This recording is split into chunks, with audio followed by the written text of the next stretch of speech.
Friends అందరికీ నమస్కారం అండి. రూ. 500 కొత్త నోట్లు, పాత నోట్లు రద్దా, ఆర్‌బీఐ సంచలన ప్రకటన అంటూ లేటెస్ట్ అప్డేట్ అయితే రావడం జరిగిందండి.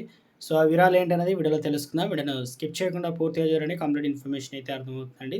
మీలో ఇంకెవరైనా సరే మన ఛానల్ సబ్స్క్రైబ్ చేయకుండా వస్తున్నట్లయితే వెంటనే ఛానల్ సబ్స్క్రైబ్ చేసుకోండి. ప్రభుత్వం నుంచి వచ్చే లేటెస్ట్ అప్డేట్స్ అన్నీ కూడా ముందుగానే మీ ఫోన్ నోటిఫికేషన్ రూపంలో అందించడం జరుగుతుందండి. చూస్తున్నారు కానీ లైక్ చేయడం మర్చిపోతున్నారు. దయచేసి లైక్ చేయండి. లేట్ చేయకుండా వీడియోలోకి అయితే వెళ్ళిపోదామండి. Reserve Bank of India RBI కీలక ప్రకటన జారీ చేసింది.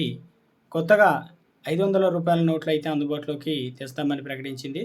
నూతన గవర్నర్ సంజయ్ మల్హోత్రా సంతకంతో కూడిన కొత్త 10, 500 నోట్లు త్వరలోనే జారీ చేసేందుకు చర్యలు చేపట్టినట్లు ఆర్‌బీఐ ప్రకటించింది.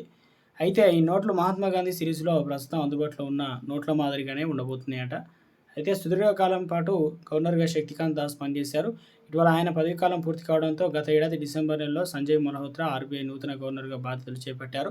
మల్హోత్రా బాధ్యతలు చేపట్టిన కొద్ది రోజులకే 100, 200 నోట్లను మల్హోత్రా సంతకంతో జారీ చేసినట్లు కూడా ఆర్‌బీఐ గత నెలలోనే ప్రకటించిన విషయం కూడా తెలిసిందే. తాజాగా రూ. 10 మరియు 500 నోట్లు కూడా కొత్తగా ఆర్‌బీఐ జారీ చేయనుందట. కొత్త నోట్లు వస్తున్నాయి కదా, పాత నోట్లు చెల్లుతాయి అనేటువంటి డౌట్స్ పడాల్సిన పని లేదు. గతంలో జారీ చేసినటువంటి అన్ని నోట్లు చెల్లుబాటు అవుతాయని ఆర్‌బీఐ పేర్కొంది.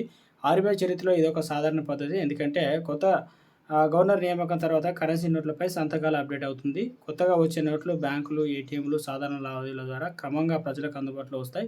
పాత నోట్లు కూడా చెల్లుబాటులో ఉండడం వల్ల ప్రజలు ఎలాంటి ఆందోళన పడాల్సిన పని లేదని ఆర్‌బీఐ అధికారులకైతే సూచించింది. సంచలన ప్రకటన చేశారు.